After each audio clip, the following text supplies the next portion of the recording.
দর্শক, সরকারি চাকরি সংশোধিত অধ্যাদেশ ২০২৫ বাতিলের দাবির বিষয়ে মন্ত্রিপরিষদ সচিবের সাথে আলোচনার আশ্বাসে সচিবালয়ে আজকের বিক্ষোভ কর্মসূচি স্থগিত করেছে সচিবালয় কর্মকর্তা কর্মচারী ঐক্য ফোরাম। এ বিষয়ে জানতে সরাসরি যুক্ত হচ্ছে সহকর্মী রকুন উদ্দিনের সাথে। রকুন, আলোচনার বিষয়ে কখন জানা যাবে? সচিবালয়ের বর্তমান কর্মকাণ্ড কেমন দেখছেন? আচ্ছা শোভন, কিছুক্ষণ আগে সচিবালয়ে আন্দোলনরত যে কর্মচারীরা ছিলেন তাদের যে দাবি দেওয়া, সেই দাবি দেওয়া সম্পর্কে জানা এবং পর্যালোচনা করার জন্য ৭ জন সচিবকে নিয়ে একটি কমিটি গঠন করা হয়েছিল।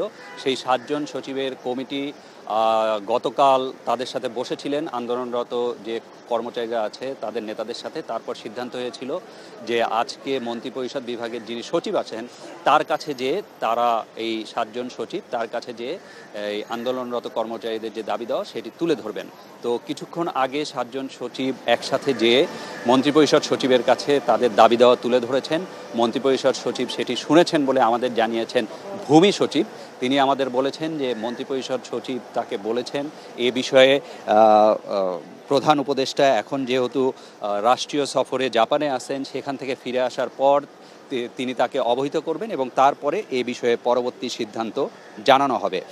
আর আজকের এই যে বৈঠক এবং তারপরে প্রধান উপদেষ্টাকে জানানোর যে বিষয়, এসব বিষয় নিয়ে আমরা জানতে চেয়েছিলাম যারা আন্দোলন করছেন এখন সচিবালয়ে কর্মচারীদের যে সংগঠনগুলো আছে তাদের সবাই মিলে একটি ঐক্য ফোরাম করা হয়েছে।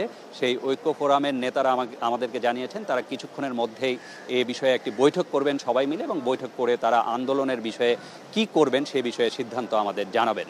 শোভন। দর্শক, আমরা জানছিলাম সচিবালয়ের সবশেষ খবর।